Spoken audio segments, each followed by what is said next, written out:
Hello everyone, welcome to channel learn with ease. आज का topic है पार्टनरशिप फंडामेंटल्स का, जिसमें हम सॉल्व करेंगे question number 17 chapter 1 TS Grewal की बुक से class 12 accounts. Online sessions, online classes के लिए आप मुझे व्हाट्सएप कर सकते हो। इस नंबर पर अपना नाम और क्लास, आप मुझे टेलीग्राम पर भी फॉलो कर सकते हो। तो क्वेश्चन में दिया है कि दो पार्टनर है एक्स और Y, profit sharing ratio 3:2, capital है एक्स की 8 लाख और वाई की 6 lakh. Interest on capital 5% per annum के हिसाब से देना है और वाई को पूरे साल की सैलरी दी जाएगी 60,000, जो कि उसने विड्रॉ नहीं की है। पूरे साल हमें प्रॉफिट हुआ है 2,40,000 का, वाई की सैलरी का खर्चा माइनस करने के बाद। अब आपको मैनेजर को कमीशन भी देना है। वो कौन सा देना है, कितना देना है? 5% नेट प्रॉफिट पर उसको कमीशन दिया जाएगा। आपको बनाना है profit and loss appropriation account. Profit and loss appropriation account बनाने से पहले हमें अपनी कुछ गलतियां सुधारनी हो। क्या गलतियां की है हमने? सबसे पहले गलती तो ये है कि आपने जो प्रॉफिट है, वो प्रॉफिट में से जो पार्टनर को सैलरी देनी थी, आप ऑलरेडी माइनस कर चुके हो। मतलब कि वाई की सैलरी को आप प्रॉफिट एंड लॉस अकाउंट में दिखा चुके हो। जो भी पार्टनर को हम पेमेंट करते हैं, सैलरी, इंटरेस्ट ऑन कैपिटल या कोई कमीशन पे करते हैं, वो आपका एप्रोप्रिएशन में आता है। वो एक तरह से प्रॉफिट का ही डिस्ट्रीब्यूशन है। तो जो वाई को जो आपने सैलरी दी है और प्रॉफिट एंड लॉस अकाउंट में आपने उसको डाला है, वो आपको करेक्ट करना होगा। वापिस 2,40,000 के प्रॉफिट में आप ऐड करोगे।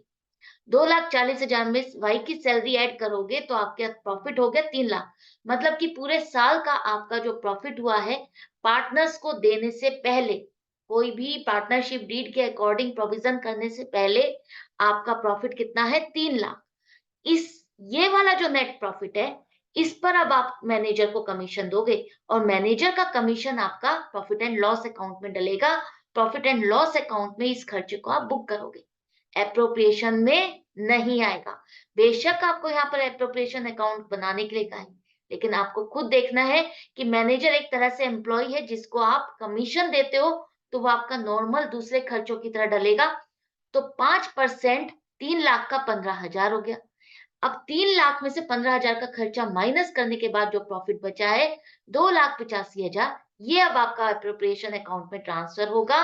एप्रोप्रिएशन अकाउंट में आ जाओ। अब प्रॉफिट अब आपका 2,85,000 है, जिसे हम अब पार्टनर्स में डिस्ट्रीब्यूट करेंगे। तो सबसे पहले इंटरेस्ट ऑन कैपिटल देने के लिए कहा है।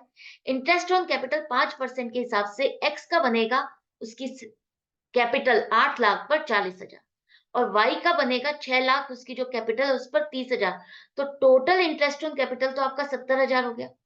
और जो वाई को सैलरी देनी है पूरे साल की, वो 60,000 यहाँ एप्रोप्रिएशन में अब आप दिखाओगे। ये खर्चा नहीं है, एक तरह से हम उसका प्रॉफिट का ही डिस्ट्रीब्यूशन कर रहे हैं। ये दोनों देने के बाद, इंटरेस्ट ऑन कैपिटल और सैलरी देने के बाद, पार्टनरशिप डीड के अकॉर्डिंग जिसका जितना हिस्सा बनता है हमने ये दे दिया। उसके बाद जो बच जाता है प्रॉफिट, कितना बचा? आ जाओ यहाँ पर। ये देखो, अब आपका प्रॉफिट कितना बचा है? आपका प्रॉफिट बचा है 2,85,000 में से 1,30,000 का खर्चा माइनस करो।